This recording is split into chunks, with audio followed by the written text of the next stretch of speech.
inclusive capa do jornal aqui, governos de Colbert Martins e Rui Costa bem avaliados em Feira de Santana. E você tem aqui alguns percentuais que chamam a atenção a respeito dessa pesquisa, né? Você tem também pesquisa para deputados estaduais e federais, né? Pesquisa aqui da cidade, vem aí com boa pontuação, por exemplo, o deputado Carlos Geilson do PSDB com 14,39%, segundo o pastor Tom com 8,77%, Jonatas Monteiro 7,91%, Jonatas que é vereador na cidade, o Lulinha que também é vereador com 7,63% é o quinto, e Pablo Roberto com 6,77% o sexto.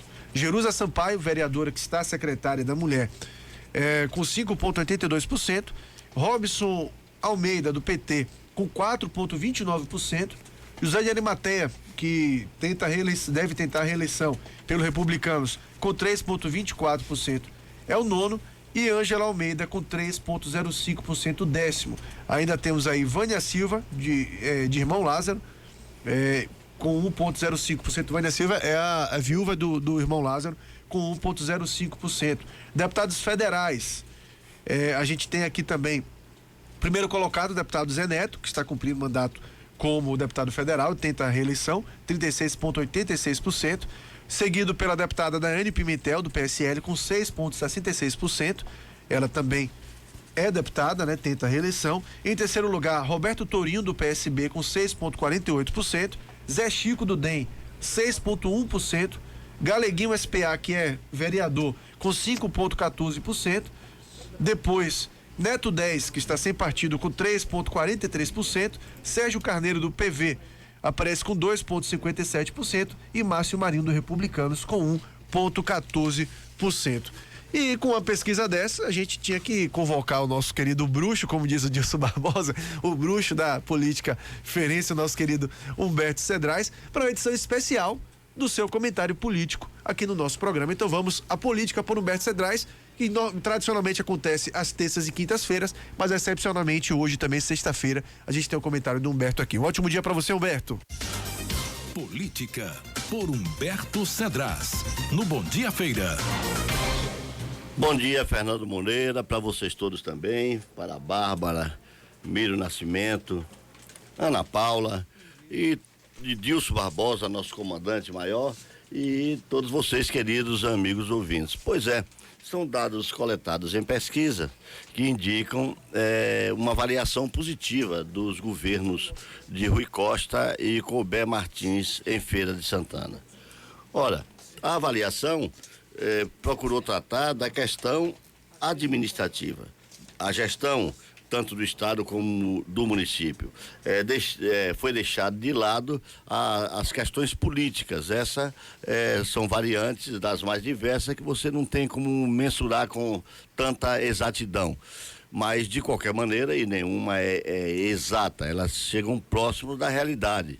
Esse é o objetivo, chegar o mais próximo possível daquilo que acontece em um determinado cenário, em situações das mais diversas, desde compra de produtos até a venda de esperança para a vida eterna. Então, assim é que a gente procura se aproximar para que a gente saiba o terreno que está pisando. E o que aconteceu que Colbert empata praticamente com Rui Costa, com uma leve vantagem para Colbert, coisa de 1 ponto, com uma avaliação de governo, chegando os dois aí, batendo na casa dos 64%. Aí você pergunta, e efetivamente essa aprovação que tem, por exemplo, o governador sempre bem avaliado, tem feito trabalhos em diversas cidades da Bahia, não importa a magnitude desse trabalho, mas pontua, com uma obra pequena ali, uma média ali, outra grande acolá, e isso faz com que o governo em movimento, a pontuação de aprovação chegue a esse nível. O que é que a gente entende como um governo bem avaliado? A partir do momento que ele é regular, e estando na regularidade, portanto não sendo irregular, ele já pode ser encarado como um governo positivo, e junta-se a isso o ótimo e o bom, e nessa base, isso é feito para todo mundo em todas as pesquisas. A mesma coisa acontece com Colbert Martins aqui em Feira de Santana, excetua-se a parte política com algumas dificuldades entre a Câmara e ele e vice-versa, que faz com que você tenha uma ideia que não é aquela que interessa tanto a toda a comunidade. A comunidade interessa se o gestor faz um bom trabalho que vá ao encontro das aspirações da população. E isso é bom, você tem uma prefeitura bem avaliada, não atrasa salários, não atrasa com fornecedores, tem obras na cidade toda, tem um ajuste fiscal que dá tranquilidade de que se governe agora e tem a perspectiva de continuar governando bem para depois. Isso é o que interessa para o cidadão no seu dia a dia. E nisso aí, felizmente, para a Feira de Santana, tanto o governo do estado como o governo do município tem uma boa performance, Fernando Moreira. Agora, antes da gente avaliar o cenário para deputados, eu queria saber de você se efetivamente, né, na sua opinião, isso se transforma em transferência de voto, porque a gente tem o pleito eleitoral agora em 2022, o governador Rui Costa tem aí, deve andar, obviamente, abraçado com o Jacques Wagner aí, talvez até para devolver os votos que lhe foi dado pelo Jacques Wagner. E a gente tem o Colbert Martins, que publicamente já fala que está com a ACM Neto, né? Até pela aliança que tem com o José Ronaldo e tudo mais. O quanto que essa avaliação positiva de um lado e do outro pode pesar no eleitorado de cada um? Olha, o que aqui parece um ponto morto, já que os dois são bem avaliados, tem outros componentes que podem dar injeção na campanha que vem, no ano que vem aí, agora logo no ano que vem. Pois bem, Colbert, por estar próximo do eleitor, em tese, teria condições de, com essa proximidade, ter um poder de alavancagem de votos maior. Mas a gente também tem que entender, e aí são fatos históricos, você não pode fugir deles para fazer qualquer tipo de avaliação. Colbert pode mostrar o governo, que não compromete, mostrar a lealdade que ele tem mostrado. Já aconteceu isso quando assumiu o governo que era de Ronaldo, agora é um governo dele, ele que ganhou a eleição agora, claro, com todo o grupo, isso acontece em todo lugar, mas o que é que acontece? Colbert sempre foi um político de voto de opinião, nunca foi um político de voto de construção. Qual é a diferença de uma a outra? A pessoa olha para o candidato, ouve, acompanha e diz: esse daqui pensa ideologicamente como eu penso, né? As pessoas têm maneiras diferentes de fazer política. Outros constroem esse voto. Esse voto não é o voto ideológico da opinião, que o voto de opinião é dado à pessoa e as pessoas não dão a ele na integralidade a condição de ele indicar, você seguir. Não funciona assim. O voto de construção é diferente. É o voto do médico, do advogado, de quem faz trabalho social, que constrói esse voto tendo proximidade com o eleitor através de ajuda na área da saúde, seja lá de que modo for, nas ações que as pessoas precisem no dia a dia das suas famílias, de um advogado, daqueles que precisam de um encaminhamento social, uma representação local em um bairro. Então, assim é que se constrói votos também. E essas pessoas têm um compromisso que é muito mais forte do que o ideológico. Ele diz aqui: eu tenho que pagar o favor que eu recebi. Bem, nesse quesito, todos os dois poderiam fazer um trabalho, mas não fazem, nenhum nem outro. Então fica uma coisa solta, como forma de se consignar o voto. Agora tem outra coisa que você vai ver, a Força Nacional. Aqui nós ouvimos o ex-prefeito Ronaldo dizer que a eleição estadual é independente da nacional. A pessoa vota aqui no candidato daqui. No meu ponto de vista, definitivamente não é assim. Se você está ancorado num candidato que tem credibilidade com a sociedade cá embaixo, ele conduz o voto. Num argumento que todos usam, inclusive Ronaldo, inclusive Colbert, inclusive gente do PT, que diz assim: se votar no presidente e no governador, o prefeito da cidade sendo do mesmo grupo, a cidade ganha mais. Se esse é o discurso de todo mundo, por que vai negar agora que não existe isso? Existe sim. As pessoas entendem que estão todos alinhados na administração, têm facilidade de chegar a recursos e para o município. Tem coisa mais clara do que isso? Isso é para ficar discutindo? Não, isso é objetivo, porque todos os políticos usam isso como massa de condução de voto para ele próprio ou para o seu grupo. Pois bem, nessa questão, já mostramos antes a Semineto com 10 pontos de diferença. Mas em outras pesquisas a Semineto tem 41, 42. Tem no estado todo. Mas cada estado tem um candidato que ganha, tem outro que perde. Aqui em Feira a situação de momento é a Semineto na frente e Wagner atrás. Agora vamos lá para você ser objetivo na sua resposta. Você acha que chega Moro aqui, chega Bolsonaro aqui e vai dizer: eu fiz isso aqui? O que foi que fizeram aqui? Diretamente para a vida do cidadão, o que fizeram? Nada, a gente não pode negar. Aí chega Lula e diz, por exemplo: eu estou aqui porque esta cidade eu nunca esqueci, porque Wagner, no tempo que era governador, me pedia, brigava comigo, tanto é que a pedido dele, eu construí aqui 30 mil casas, mais do que até em algumas capitais. E aí, como é que fica? Esse pessoal vai lembrar que recebeu a casa, ou não lembra não? Ele disse: eu tenho que pagar esse débito a pedido de quem proporcionou as condições para eu ter a casa. Então é mais ou menos assim que funciona. Então é uma eleição aberta que a gente não pode dar um prognóstico se a situação local por si só se resolve. Pois é, agora colocando o cenário para deputados, é algo que a gente cobra muito aqui nos microfones, uma representatividade maior de Feira de Santana. A gente fala muito isso, né?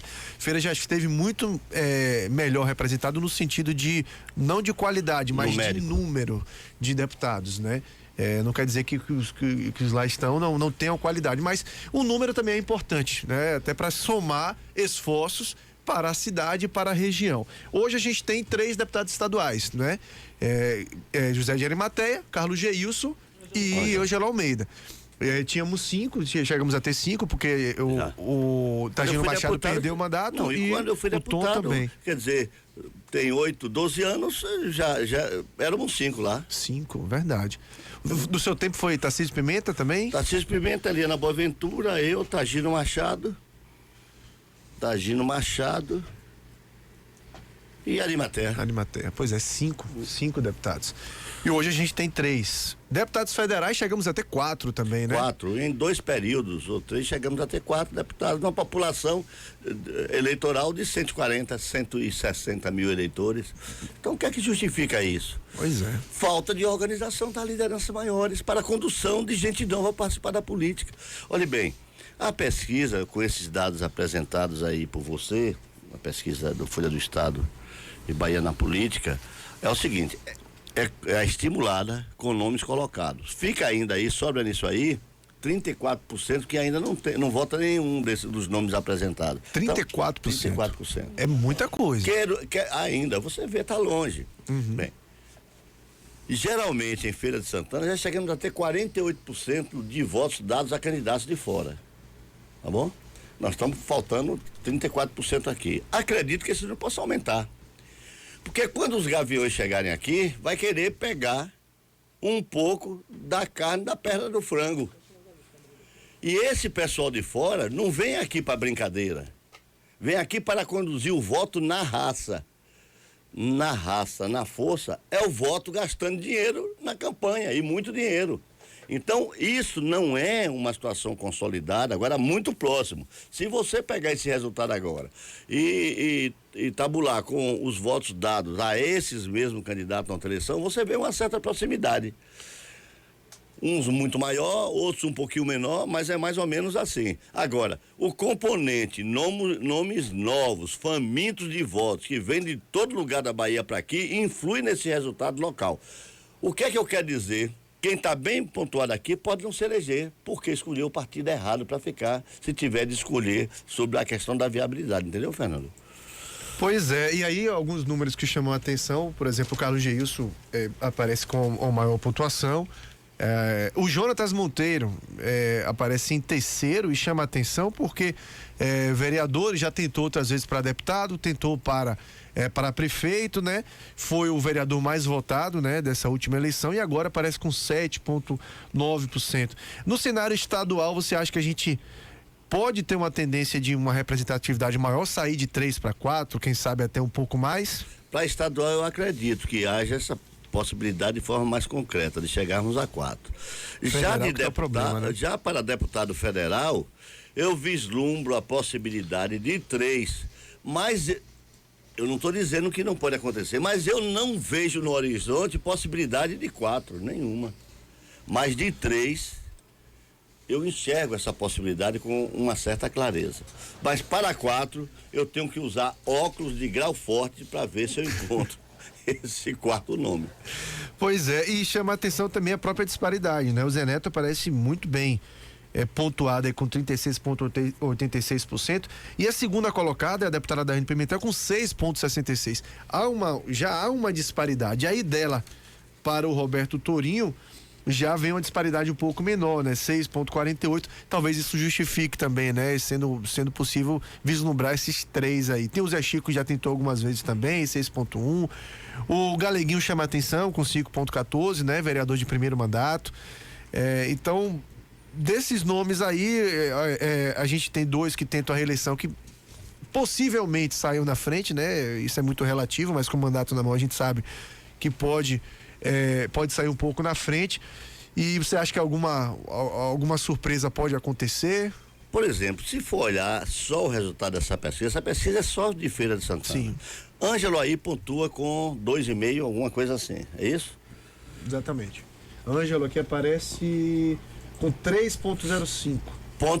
Olha, isso representa, com base no eleitorado hoje, 12 mil votos.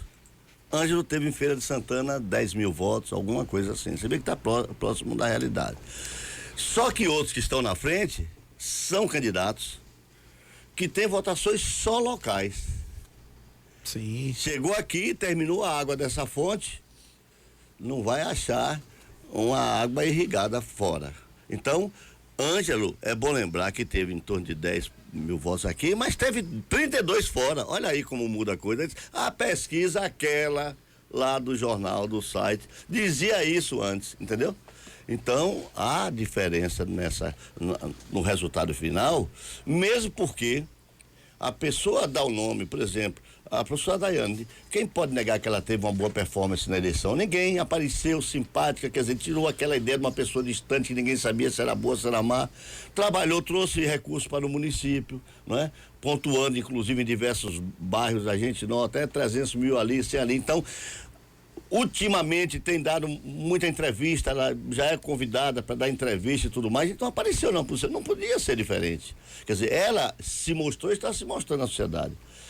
Galeguinho é um vereador do município, está em festa todo dia, porque é inclusive a profissão dele. E isso dá uma lembrança de nome muito grande na hora de colocar numa pesquisa. É o caso de Roberto Torinho, que foi candidato a prefeito também, se colocou conhecido na cidade, tem voto na zona rural de forma substancial, consistente, já histórica do tempo do pai e tudo mais. Então, cada situação tem uma explicação aqui. Nada acontece de graça porque alguém teve uma pontuação. Pra gente não deixar de falar só ficou um cargo faltando das eleições, o de Senado não é fruto, não é objeto dessa pesquisa, mas o Dilson Barbosa comentava ontem que tradicionalmente aqui na Bahia o governador faz o senador, ainda mais quando é apenas uma vaga, como é o caso de 2022. Só que a gente tem aí uma eleição com cara de segundo turno, uma eleição acirrada, que ninguém consegue dizer que se um dos dois passar a dianteira, ganhar, até com alguma folga, vai ser uma zebra, porque a gente tem 2 nomes muito fortes e que a gente tem, eu tô colocando a Semineto e Jacques Wagner, pode ser claro que outros surjam também para melar, né, colocar água no chope de um dos dois, mas para o cenário de Senado, eu vou colocar muito mais como uma percepção sua, já que não é objeto dessa pesquisa. O que é que você tem sentido? Uma pontuação boa de ACM Neto pode conduzir, por exemplo, Zé Ronaldo a essa candidatura? Ou ele vai mais ou menos mesmo pelo vice? Como é que você está vendo o jogo do Senado? Olha, essa questão da escolha do nome do Zé Ronaldo, eu tenho dito sempre aqui. As pessoas, eu tenho que parar um pouco para não trocar a informação que a gente dá. Zé Ronaldo é o melhor nome, volto a dizer, é o melhor nome sob o ponto de vista eleitoral, quer dizer, do voto para a chapa de ACM Neto, porque sai daqui com uma concentração de votos muito boa, né? Não é totalitário, mas sai boa daqui. Pois bem, a força de ACM Neto é fundamental, como a força da vitória de Jacques Wagner será para o candidato dele. A pesquisa ontem foi apontado o quê? Quando a gente coloca no quadro de todos os candidatos, por exemplo, Zé Ronaldo, Rui Costa, e aí vai uma série de nomes, eu quero dizer a você que as pessoas às vezes questionam, por que botou João Galberto? João Galberto teve só 0,86, não chegou a 1%.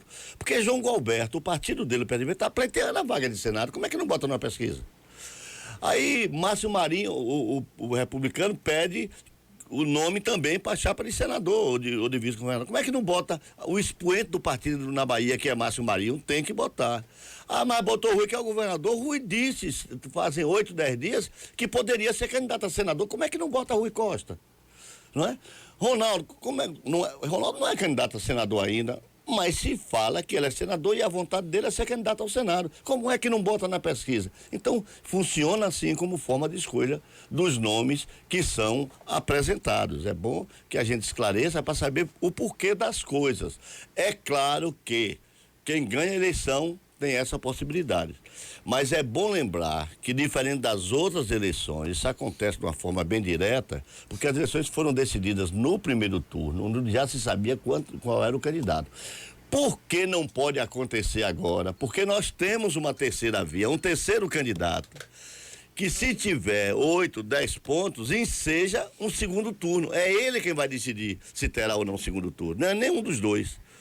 Então, é o João Roma. Porque ninguém pode esconder que tem um voto consolidado de voo cego do bolsonarismo que vai votar no candidato de Bolsonaro. O candidato de Bolsonaro não é Wagner e não é Assemineto, é João Roma. Porque tem que marcar a posição aqui. Então, esses votos consignados a Bolsonaro, por consequência, desaguados em João Roma aqui na Bahia, pode fazer João Roma ter aí em torno de 10 mil votos, 12 mil votos, 13, de acordo com a performance, que ele pode ter uma votação maior e ter menos isso. Então, eu acho que esse é o caminho. E com potencial de tirar esses votos da Semineto, né? De Assemineto, que pode fazer o quê? Se ensejar uma eleição de segundo turno. Perfeito. Se Neto apoia Moro no primeiro, quer dizer, a conversa que eu vi de jornalista, não, eu tô dentro, sei, não vai apoiar nenhuma das candidaturas, não vai se Moro não subir, meu irmão. Mas se Moro for para 15, 16, 18, 20, vai se ancorar em Moro, porque o povo de Bolsonaro não vai votar em Neto, tendo um candidato de Bolsonaro aqui. Vota sim, não tem querer não, é sem querer e aprova. Então é essa a situação que a gente tem na política da Bahia e a gente espera que isso seja levado a bom termo. Valeu, Humberto. Mais pesquisas virão. A gente vai discutir muito as eleições de 2022. O jogo pode mudar totalmente, está tudo muito, né, no começo ainda, mas eu diria que o jogo começou com tudo, né? Todo mundo diz que não gosta de política, mas todo mundo ouve, todo mundo discute no trabalho, no baba, em casa, aumenta no meio da rua, aumenta o volume aqui do rádio, até para criticar a gente que leva a informação com ponto de vista e a pessoa acha que a gente está fazendo a adivinhação com um copo d'água na frente da cara. Ou até para colocar uma bandeira na nossa mão, porque não falta, né? Rapaz. Se você fizer uma crítica ao grupo político dele, aí, ó, é bolsominion, aí, ó, é petralha, e aí vai, os apelidos não faltam, né? Chama de gado também, do outro lado. Mas, enfim, a gente tem essa condição de fazer a avaliação buscando informação para falar bem como fazemos aqui. Ninguém nunca ouviu dizer que você, Dilson, eu ou o pessoal da equipe tenha se manifestado por uma candidatura aqui. Pois é. Nem tenha elevado loas, né, para um candidato em detrimento do outro. Não, a gente narra fatos que estão no contexto da informação nacional e local. Nós lemos, avaliamos, estudamos, pegamos base histórica. A gente não vive só do presente, tem um passado que nos dá lição a todos nós de qualquer campo. E essa base histórica é que nos dá força, tendo esse conhecimento, lendo história, acompanhando um pouco do passado, para a gente saber como ela se projeta para o momento atual. E aí é que a gente leva a informação com um ponto de vista. Nós aqui nunca quisemos ser absolutos. Não, isso é verdade, não. Esse é o nosso ponto de vista. Se agrada ou desagrada, confesso. a mim não preocupa, porque eu quero dar a minha opinião e quero dar uma formação alicerçada em fatos que lhe dê musculatura para a sustentação. Se eu puder desagradar o apaixonado, eu fico até mais feliz do que agradá-lo. Porque ele pode acordar e ficar bem e começar a amar e estar lá. Porque o amor traz um estado de espírito de muita tranquilidade, não, Bárbara? Que é novinha, fica mais fácil de se apaixonar. Quando se apaixona é um amor sofrido, agoniado, desconfiado e que termina virando depressivo. Aí a pessoa acorda e começa a amar uma outra pessoa de novo e aí tem a estabilidade emocional que dá prazer na vida. Mais ou menos por aí, Bárbara? E a Ana Paula que está falando, não está ouvindo isso. Um abraço, bom dia, obrigado a todos. Valeu, Humberto. Eu costumo sempre comparar com torcida de time de futebol. E a gente está vendo muito isso mesmo, essa polarização traz isso. O cidadão, o Dilson Barbosa falou mais cedo aqui também, que a paixão cega, né? O cidadão quer ali. E o torcedor do time de futebol é mais ou menos hoje como está o apaixonado pela política ou pelo político. Ele não quer ouvir você fazer uma análise correta dos fatos. Ele quer ver você no ar torcendo pro time dele. Pois é. E se você desagradou de alguma forma, falou algo que não é paixão para ele, não é paixão pelo dele, ele coloca a paixão pelo outro. Futebol é diferente de tudo, de política. As pessoas, não é homem só, não é só mulher, as pessoas amam, vivem, se separam. A religião, você é reconvertido para uma outra vertente, mesmo que no mesmo segmento. Muda de emprego, mas você não muda de time. É uma coisa que você não tem como justificar para que as pessoas possam entender. Eu não tenho esse problema porque eu torço para mim o melhor time do mundo. Eu só tenho um time que é um time mundial. Porque vocês têm time nacional e tem um mundial. O meu time é mundial, então como é que eu vou me arrepender? Não vou achar que ninguém dá. Eu sou torcedor do Botafogo, todo mundo sabe. Um dos times mais conhecidos do Brasil, no mundo, juntamente com o Santos. Eu sacaneei você o ano inteiro com o seu Botafogo na segunda divisão e no final das contas o Bahia cai e o Botafogo sobe, tá certo? E você nunca Aproveite. viu eu chegar aqui com a cabeça baixa porque eu sempre fui feliz torcendo pro Botafogo. Um abraço e bom dia. Valeu.